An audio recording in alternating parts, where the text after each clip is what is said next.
Today I thought what I would do is talk about a project that started quite by accident about 12 years ago and has evolved since then into all kinds of things. And I want to talk about that, and then I want to talk about why I think it's important for you guys to hear this. And so I'll say a few things about the McGee professorship. My focus is on the photographic industry and particularly the way the photographs are used by everybody in the world. So I'm not focused on fine art applications or advertising applications or editorial journalism, things like that, professional applications. I'm focused on consumer applications of photography, what everybody does with it, and trying to understand what does it mean for us as humans, as humanity, to have photography. What does photography tell us? How does it help us?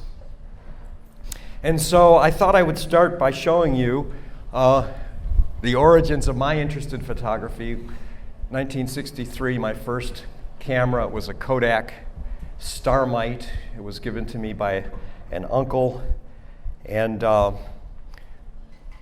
I also had a darkroom that my dad built for us.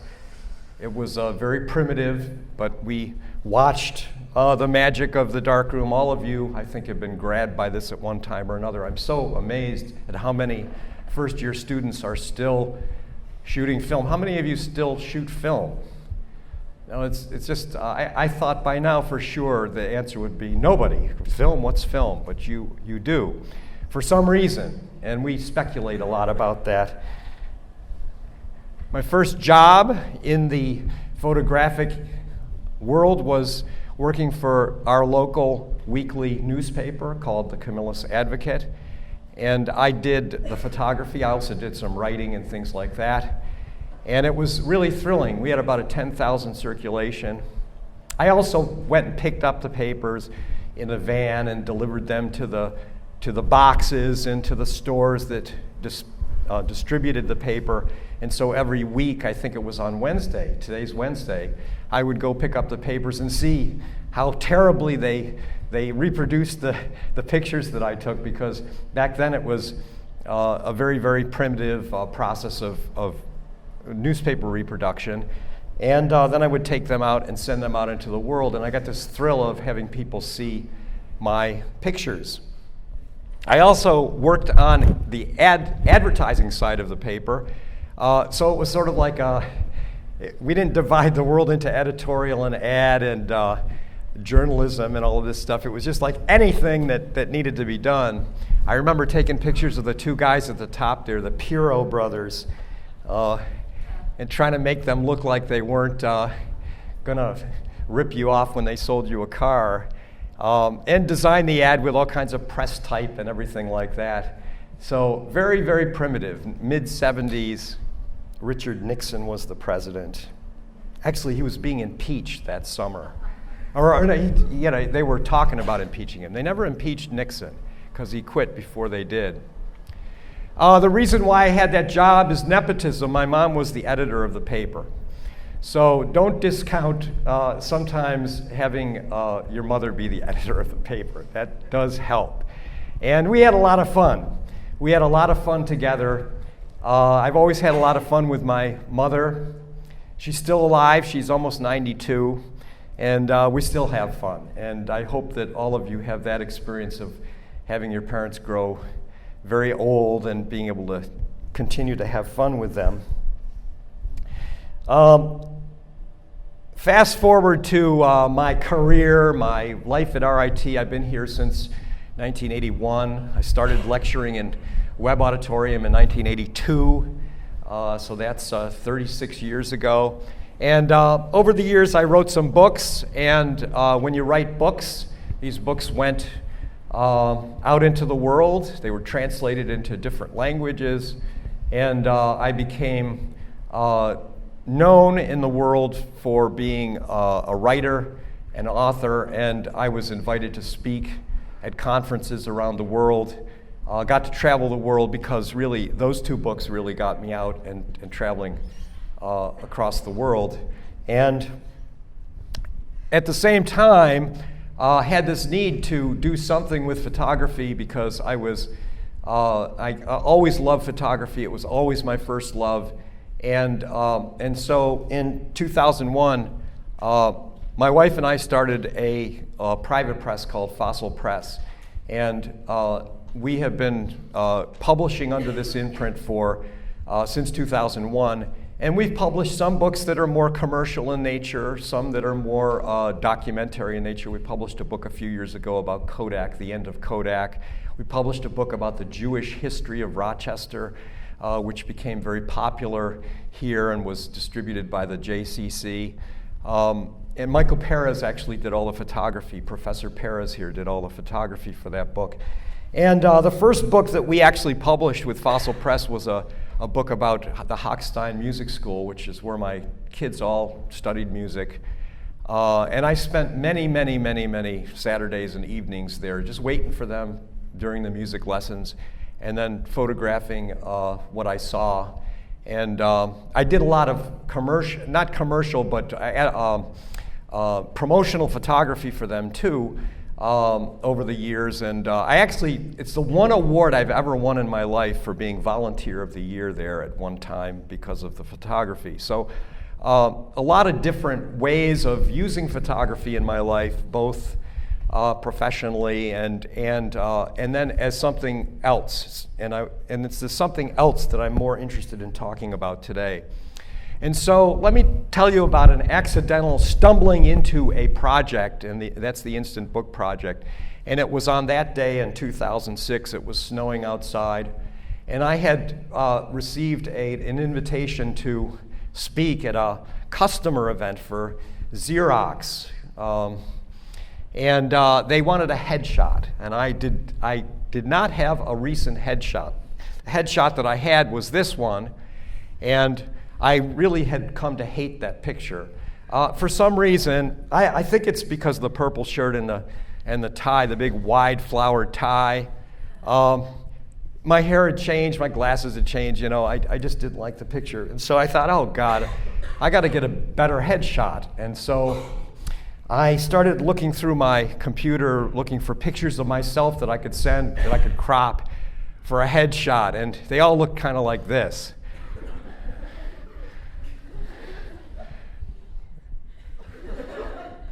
So I just decided that's not going to work.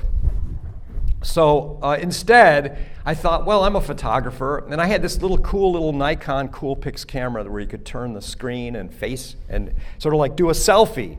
And I thought, oh, I'll just take a picture of myself. So I set the camera up.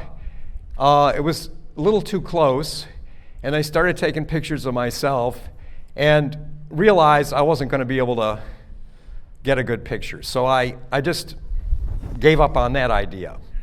But it was so easy to photograph myself with this camera.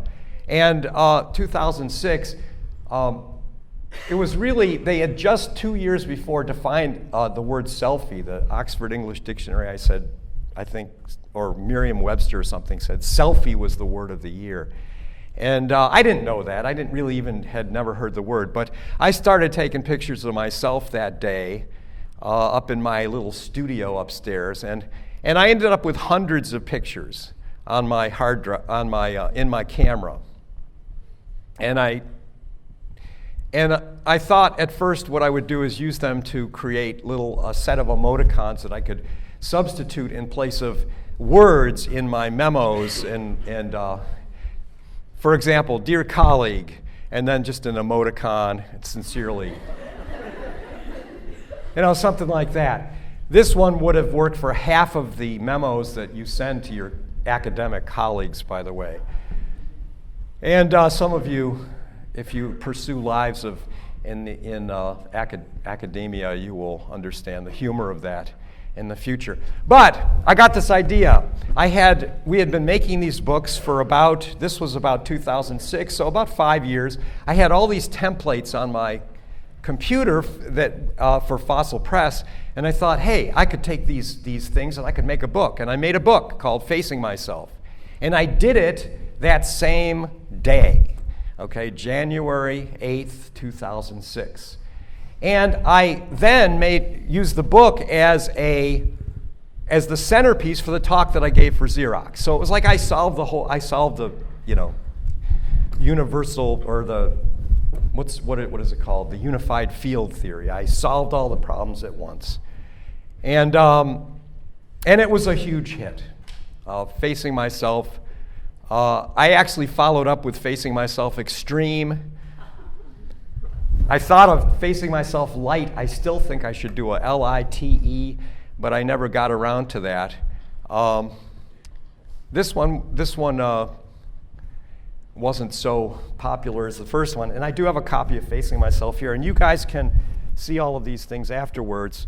And everything that I show you here is available on Amazon, by the way, so you can go buy them. I'll autograph any copy that you buy. So on February 4th, so I was all charged up. Instant book, do it in a day. The next opportunity I had, I was driving down the street in the back of a taxi cab in Chennai, India, where I had gone to give one of the talks because I had been invited because of the books that I had written. And I just pointed the camera out the window. I wanted to make like a video, but I didn't have a video camera, so I pointed it was a primitive DSLR, and I just shot a whole sequence out the window, and I ended up with 120, in 22 seconds with 120 frames. And when I started looking at those frames, it was incredible what was in there. And so I made a book of just that 22 seconds in Chennai. And that then became the next big thing that I gave talks about. And of course, the next time I went back to India, I used this as the prop, in a sense, or as the visual aid. And of course, they loved it. So, one thing leads to another. And that's one of the messages I wanted to give to you today is one good thing leads to another good thing, and your whole life is just a string of those. It can happen the other way, too. One bad thing leads to another bad thing, and then you end up in the gutter, right? But we don't want that to happen. You can actually watch 22 Seconds in Chennai on YouTube. The whole book flashes by on YouTube. But my neighbor is actually from Chennai, from a little town near Chennai, and I gave him a copy of the book, and he said he spent a half an hour looking through this book, and he said there is so much information in that book about life in that city in India. There's so much richness in there, and it all went by in 22 seconds. And I actually published this book from my hotel room that evening in India to the internet. We were using a service called lulu.com back then. And that led to a whole series of books. Lilac Festival. I've done probably 6 or 7 books about the Lilac Festival. I did 2 this summer about the Lilac Festival, and I'll show you one of those. I did a book about a road trip that we took. Dave Pankow was one of my colleagues here, and we went down to the Wells Book Arts program one day. Dave Pankow and Owen Butler and I went down there, and there's a book called Road Trip about that. I one day thought to start, kind of telling the kids to clean up their rooms. My daughter was 14 at the time, and I walked into a room, and I thought, this room is so beautiful that I don't want her to clean it. I want to photograph it. So I let her, when she left for the day, it was a Saturday, I just did a book about her room. And it's a document about my daughter at the age of 14. This book, I'll tell you, I showed this book I showed this to audiences in India, China, South America. Everywhere I've gone with this book, the reaction is the same, because everybody who has a kid, daughter or son, can relate to it. And that, you can also buy that on Amazon. So some other instant books. One day I walked in the barber shop, and I had my camera, and and I said, do you mind if I take pictures while you cut my hair? This is Helen Trong, who used to cut my hair. And she said no, so I just photographed that with it was actually with that same little Nikon, or a similar camera that had, no, actually it was a camera I just sat there and I shot blind, but ended up making a book called Haircut. I took this book back to the barber shop, and the woman who cut my hair, Helen, started jumping up and down screaming, a book, it's about me, it's a book. I can't believe it. She was so thrilled. And I ended up going back and doing another book about that barber shop. And that book was actually used to, she was trying to move to another location, and the town of Brighton was standing in her way of moving into this other location. And we ended up taking this other book and passing it out to the people at the planning board, and they ended up letting her move to this other location. And I think it's because the book just touched them in a certain way, the book about the barbershop. Of course, I went to the dentist once, and I had the camera again. You can't do this today, by the way. This was a few years ago, before the HEPA laws came along and basically said you can't take pictures in a dental office. But I did, with their permission. They said fine, and I did a book called Dental Exam. I've given this book to some of my friends and students' parents who are dentists, and they love it. Because it's the only book I think that's ever been done about a dental exam. And then along came the GoPro. 2014, I think, is when I first got a GoPro, and we were mounting them on drones because I teach a course in aerial photography. And I, it was just using them for aerial photography. And a friend came in one day and to my office here and said, "Hey, I got a GoPro for my birthday." And I said, "Well, what are you going to do with it?" He goes, "I don't know." He said, "I think I'll mount it on the handlebars of my bicycle." And I said, "Man, that is so boring. I mean, that's been done." He said, "Well, what would you do, Mr. Wise Guy?" And I said, "I don't know. Take it do something with it that nobody's done." And he said, "Like what?" And I said, "Well, go to Wegmans." I was, kind of joking. And but then I went home that evening and I said, "Hey, that's a good idea." So I wore the GoPro. I made a little thing for it, and I wore the GoPro to Wegmans, and I just shopped, and I ended up with about 1,000 pictures because I set the GoPro on an interval timer. There were all these very wide-angle, fisheye type perspective, and I ended up making an instant book called Grocery Run that evening. And then I thought, oh, this is so great. I'm going to start going with a GoPro, and I'm just going to do all this crazy stuff with it. So, I went to Walmart and ended up with a bunch of Walmart pictures that became Walmart Bargain. And then I went to Home Depot. These were all places that I go, right? I mean, I had to buy some mulch. So I went to Home Depot, and that became a home improvement mission. So then I got the idea, Walgreens, right down the street from my house. I think I bought some circus peanuts because I have this thing about sweets. Post office, Barnes & Noble. These were all places that I went in a month. It was a month of shopping. And so I ended up with all of these collections. I did about 6 books before I realized, hey, this is going to become something bigger. And so Best Buy, that guy's the classic Best Buy person. And so I did a book called Bricks and Mortar, and there's a copy of it here that you can look at afterwards. And it's a document about shopping in a retail store in the United States. And this is a world that is fast changing and fast going away. In fact, I did a book this summer about Toys R Us in the last couple of weeks because they closed. A place that my kids grew up going to. It had been there since my kids were little toddlers, and And then one more use of the GoPro camera.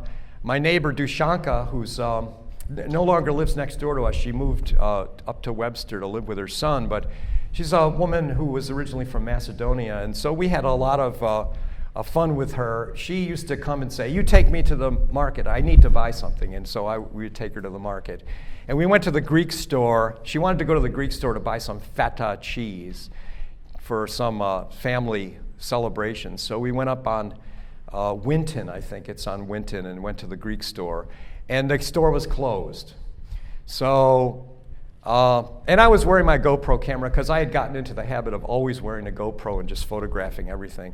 And so she said, "I know this other place." She called her friend. And her friend said, "Hey, this restaurant supply place has feta cheese." So we went to this giant warehouse store on Jefferson Road, and we bought feta cheese.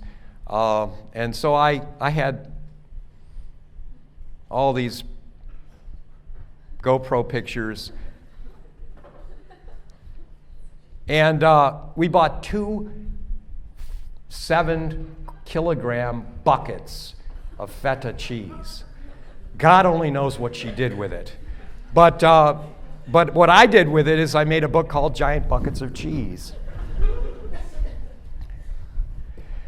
So this past summer I started, well, actually last spring I started doing some books. I'm sorry about that. I started doing some books using, instead of the GoPro, I got tired of the fisheye and I wanted to do, so I used my Fuji camera with my 14 millimeter lens, which is about a 21 equivalent. So very wide, but rectilinear instead of being a fisheye lens. And I started just wearing that to various things. We made a pilgrimage, and we were in New York, and we went to a place where we spent a lot of time when my son was in college down at Cooper Union. And we went from our hotel on 28th Street down to Cooper Union and Cooper Square and everything, and I just let my camera photograph that. And again, this was all non-deliberate photography. It was on an interval timer, and then went and selected out and made a storybook, a narrative book about the pilgrimage to that place, and then sledding on Cobb's Hill. I went with Patty, my wife, and we went tobogganing one day. I went down about 3 times before I said, I know this drill. You know, when you're a kid, you go thousands of times. Well, when you're an adult, when you're my age, you go once and you go, I remember all of that stuff, and you don't have to do it again. St. Patrick's Day Parade here in Rochester, March 17th. The Lilac Festival, I told you I did 2 books about the Lilac Festival this year. And I've gotten into the habit of doing, whenever there's something happening that I think might be interesting, I think about that. Sometimes all of these were done just walking around with the camera on automatic. But sometimes I will actually deliberately shoot a book, and sometimes I mix them. So there's a mixture of things in there. So I thought I'd do a book about the first day you guys were in school here. And this was all photographed deliberately, okay? You might have remembered I was running around with a camera for the whole day. And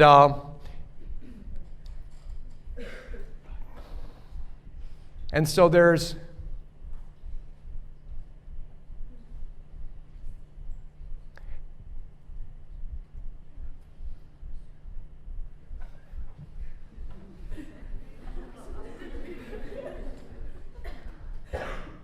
oops, sorry.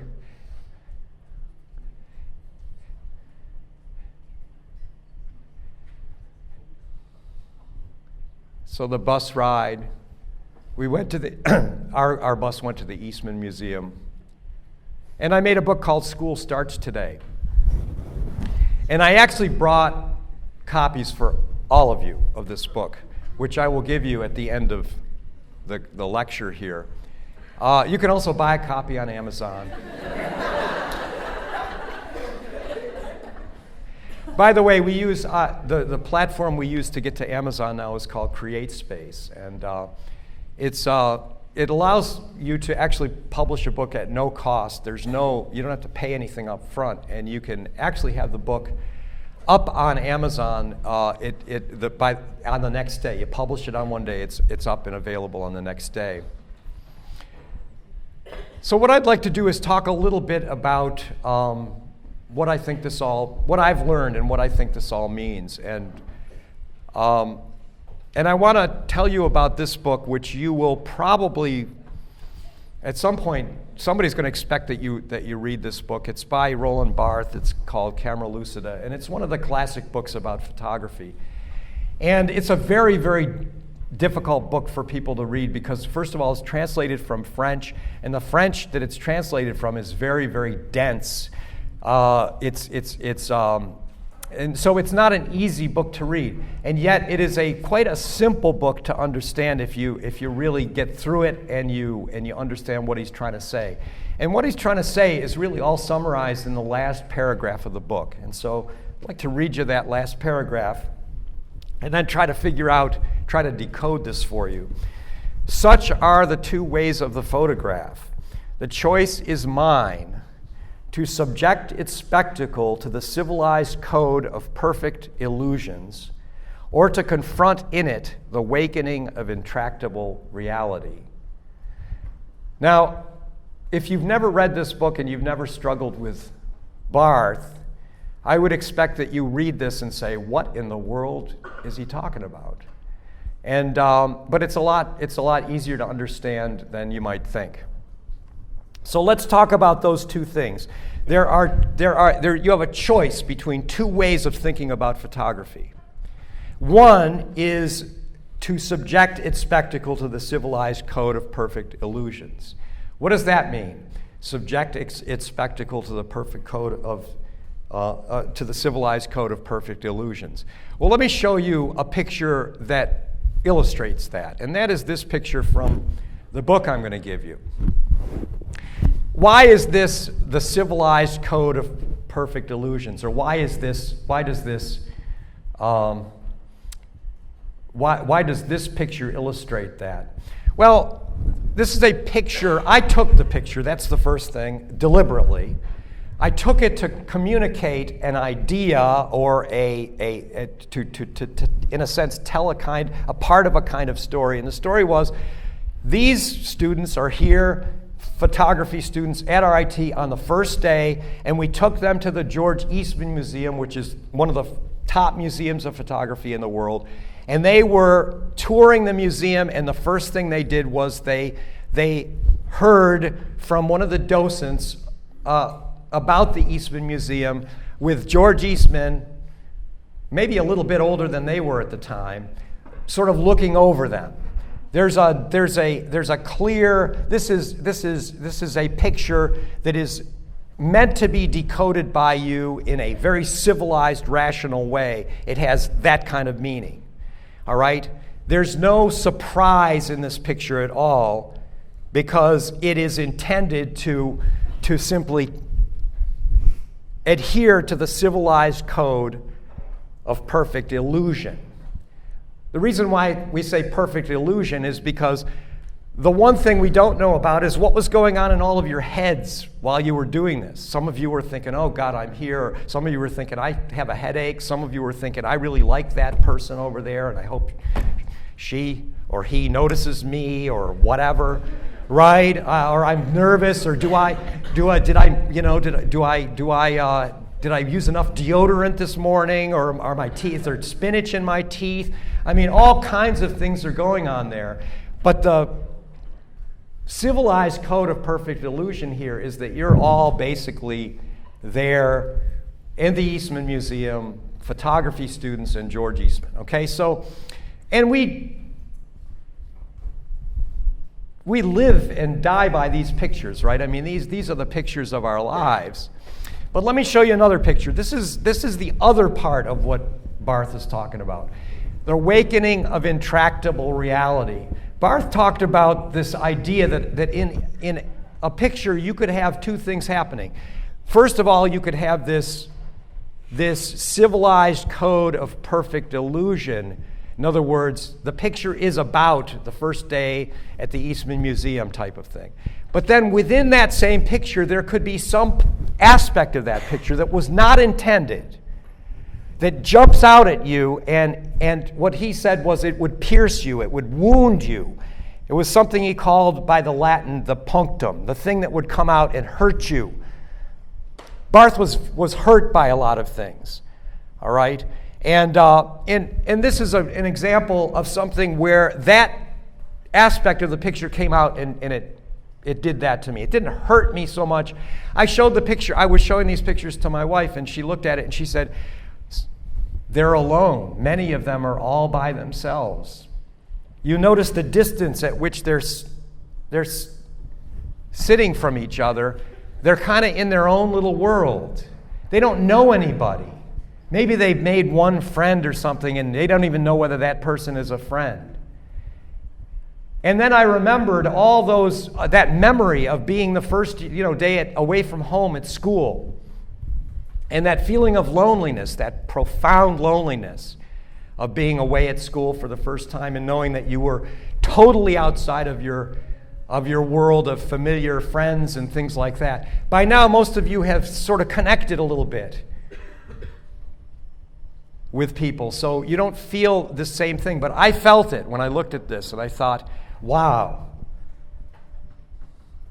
And so I think one of the things that I try to do with the photography, where I'm just let the camera photograph and I'm not deliberately making those pictures, is I'm trying to sort of elicit, I'm trying to conjure from the world this wakening of intractable reality. I'm trying to say, come, I want to see this. I want to see what the world has to tell me, not what I have to tell the world.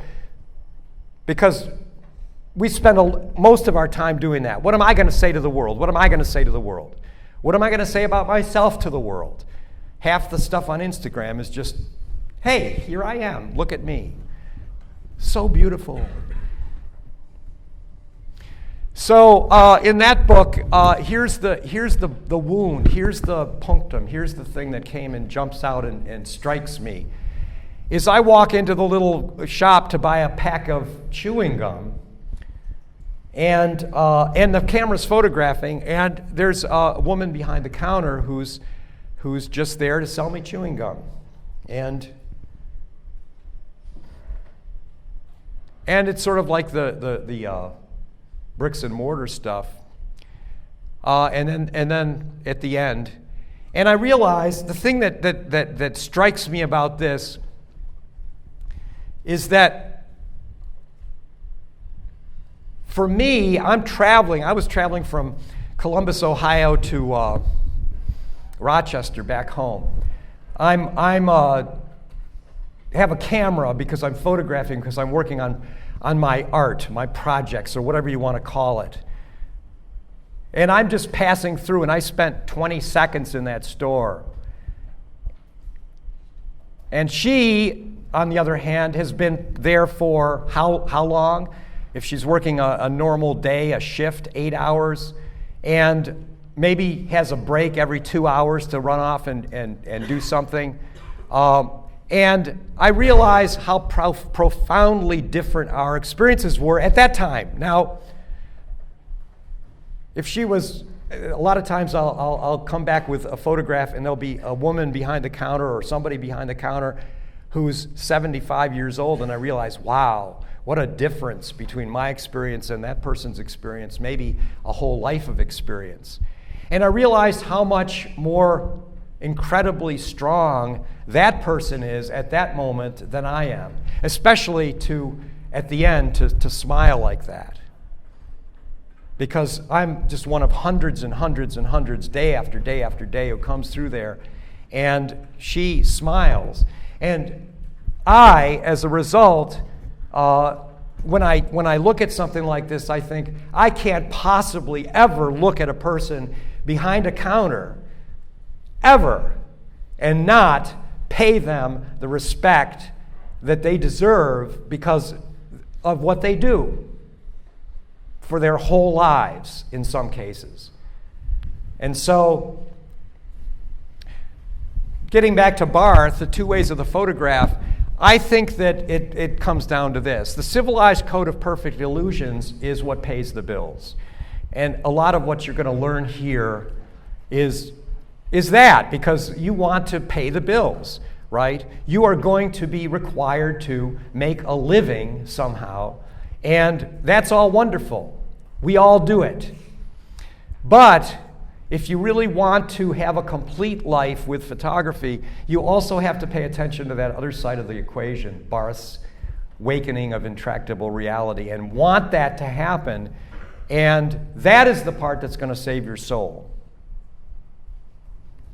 That's the part that's going to save your soul. So I took this last paragraph from Camera Lucida, and I used it as the first paragraph in a book that I did. And it was just finally published earlier this year, and it's called Icarus Speaks. And in fact, 2 years ago, I did a talk, and it was really the introduction of this. Before the book was actually done, it was kind of halfway done. And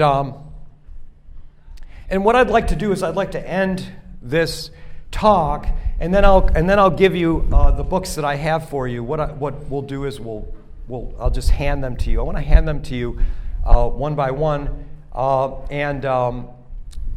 let me just read the epilogue, part of the epilogue in that book, if I can find it.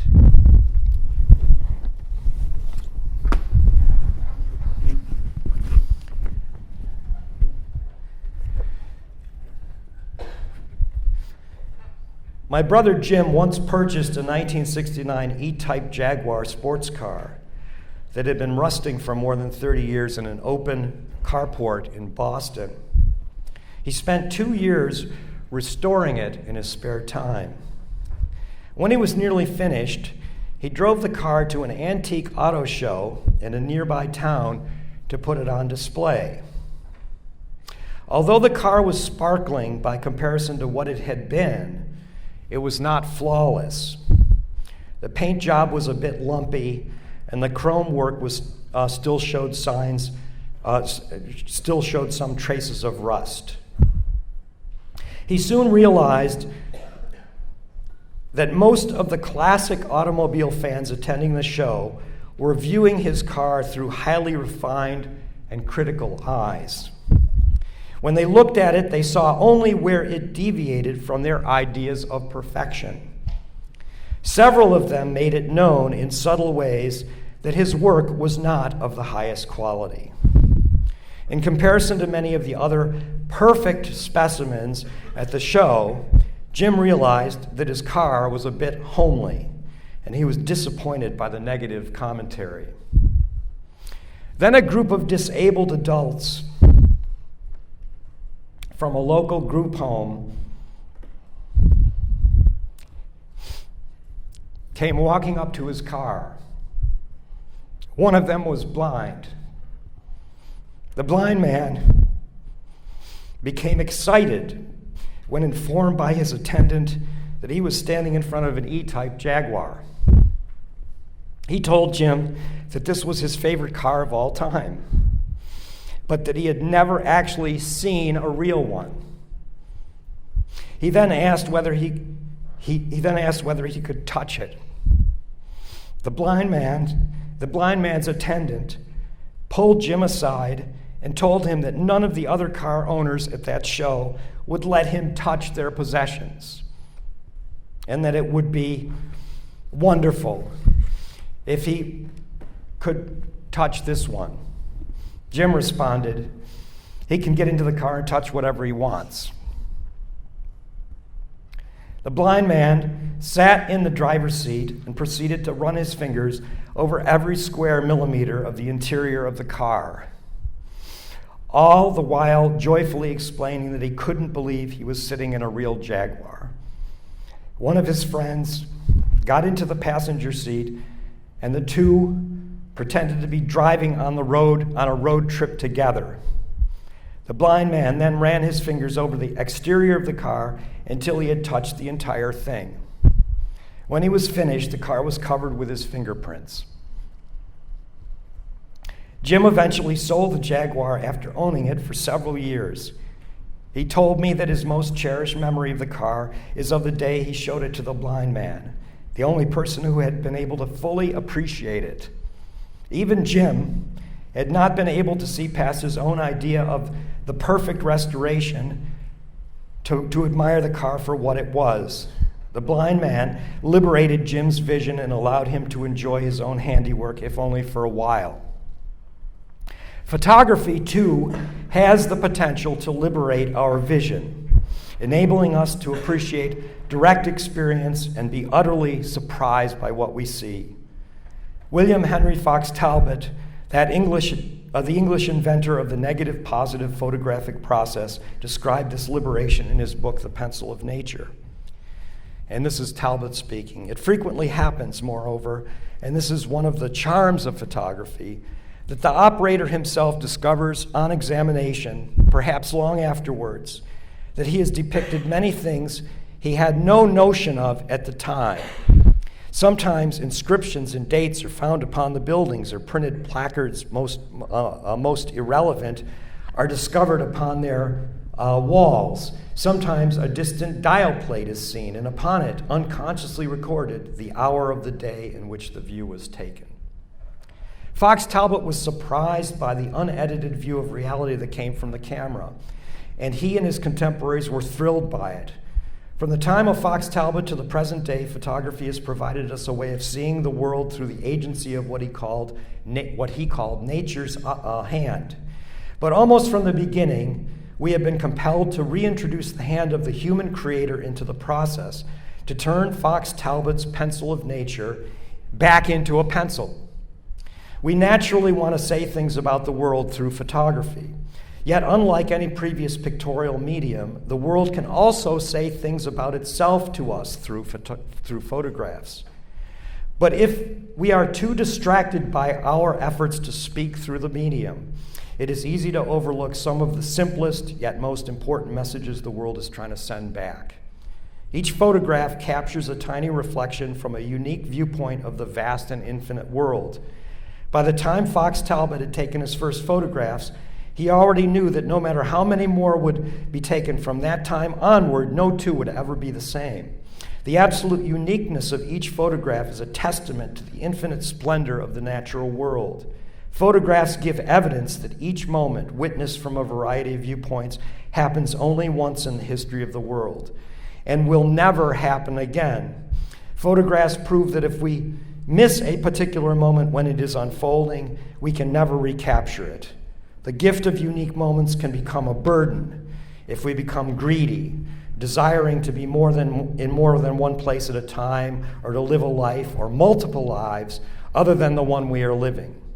The ubiquity of photographs can lead to utter distraction if we think we ought to take in as much of simultaneous reality as possible. This notion, reinforced by the ready availability of mediated experience everywhere we look, can drain us of the capacity to graciously receive the simple gift of a unique moment. To fully appreciate this gift requires turning off all other channels, overcoming the fear that we may miss something important if we do that. Our expulsion from paradise at the beginning of our mythical history must have happened when we were tricked into thinking that by seeing and knowing what we ourselves could not perceive with our own powers, we would ascend to ever higher planes of consciousness, reducing the gap between our mortal selves and the infinite with each upward movement. The proliferation of cameras and recorded views that are not our own seems to promise to take us eventually to the top of the highest mountain and offer us intellectual dominion over all of nature. But this is a delusion. And with that, I'll say thank you very much. If anybody would like to read this book, send me an email and come to my office and I'll give you a copy. At this point, what I'd like to do is, if you just sort of line up, I'll just hand you a copy of that book. Thank you.